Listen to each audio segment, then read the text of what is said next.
সরাসরি চলে যাব এসএস ক্যাম্পে এসে পৌঁছেছেন মুখ্যমন্ত্রী শুভেন্দু অধিকারী। আপনাদের আগেই জানিয়েছি, কিছুক্ষণ আগেই পরিচালক অনিক দত্তের ময়না তদন্ত সম্পন্ন হয়েছে। তার দেহ এই মুহূর্তে এসএস ক্যাম্পে রয়েছে এবং সেখানে এই মুহূর্তে পৌঁছে গিয়েছেন মুখ্যমন্ত্রী শুভেন্দু অধিকারী। একটু ছেড়ে দিন না প্লিজ, একটু সামনেটা ছেড়ে দিন না একটু।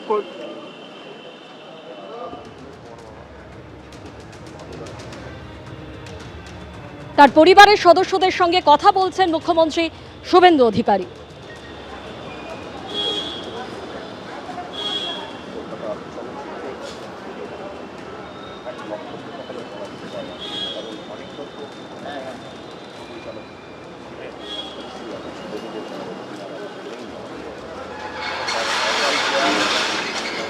ছবিটা হলো না, এদিকে ক্ষমতায় এসে মুখ্যমন্ত্রী শুভেন্দু অধিকারী যে বার্তা দিয়েছিলেন যে অনুপ্রবেশকারীদের রুখতে কড়া পদক্ষেপ নেওয়া হবে এবং সেক্ষেত্রে হোল্ডিং সেন্টার তৈরির কথা তিনি জানিয়েছিলেন। তড়িঘড়ি যাতে বাংলাদেশে ফিরতে পারে অনুপ্রবেশকারীরা এবং তার জন্যই কিন্তু হোল্ডিং সেন্টার ইতিমধ্যেই জেলায় জেলায় খোলা হয়েছে বলে সেই ছবিও আপনাদের সামনে রেখেছি। উত্তর 24 পরগনার হাকিমপুর সীমান্তের ছবি এই মুহূর্তে আপনাদের সামনে তুলে ধরছি, যেখানে উপচে পড়া ভিড়। এসআইআর এর আগে ঠিক যে ছবি দেখা গেছিল এই সীমান্তে, সেই একই ছবি দেখা যাচ্ছে হাকিমপুর সীমান্তে।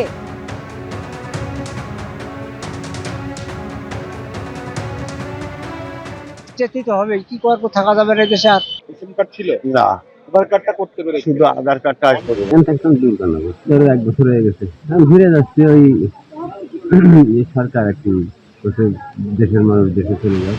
খেয়ার থেকে পার হলাম এই নিচে দিয়ে হারিয়ে আনলাম। এই 1 বছরের মতন ছিলাম, এখন চলে যাচ্ছে। ভূতের ভবিষ্যতের পরিচালকের রহস্য মৃত্যু, আর যে মৃত্যু ঘিরে ইতিমধ্যে একাধিক প্রশ্ন উঠতে শুরু করছে।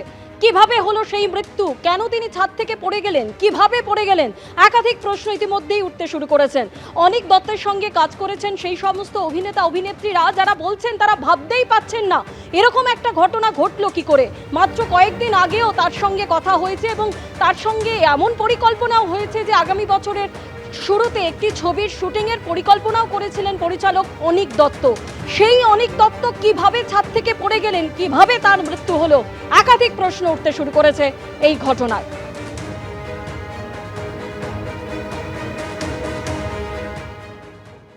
অনেক সময় আমরা হয় যারা আত্মীয় স্বজন বা বন্ধু বান্ধব লোক, তাদের যখন হয়তো অনেকটা বয়স হয়ে গেছে বা অনেকদিন ধরে যারা অসুস্থ, তাদের ক্ষেত্রে আমরা তাও একটা সান্ত্বনা পাই অনেক সময় যে হ্যাঁ অনেকটা বয়স হয়ে গেছিল।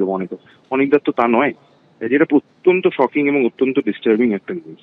বাংলা ছবিতে অনেকদার বেশ কিছু মাইলস্টোন ছবি অনেকদা দিয়ে গেছে, স্টার্টিং ফ্রম ভূতের ভবিষ্যৎ। তো সেই লোকটা যদি আরো কাজ করতো তাহলে তো আমরা সবাই লাভবান হতাম। আমি শুধু অভিনেতা হিসেবে বলছি না, বাঙালি হিসেবে, দর্শক হিসেবে। এবং শেষ ছবিটাও মানে এটা এখনো কিরম ভাবতেও আমার কিরম লাগছে যে ওটা শেষ ছবি হয়ে গেল। সেই ছবিটাও গতবারের পুজোয় আমার মনে হয় সবথেকে প্রশংসিত ছবি ছিল। তো আরো বেশি ছবি, এবং আমি খবরও পাচ্ছিলাম আজকেও আমার হাসানদার সঙ্গে কথা হচ্ছিল যে আবার সবাই মিলে হাসানদা এবং অন্যান্য ওনার পুরনো যে টিম তারা অনেকদাকে রাজি করিয়েছিল যে আবার যদি একটা ছবি করা যায়, এবং অনেকদাও বলছিলেন যে আচ্ছা ঠিক আছে দেখি কি করা যায়। এবিপি আনন্দ এগিয়ে থাকে, এগিয়ে রাখে।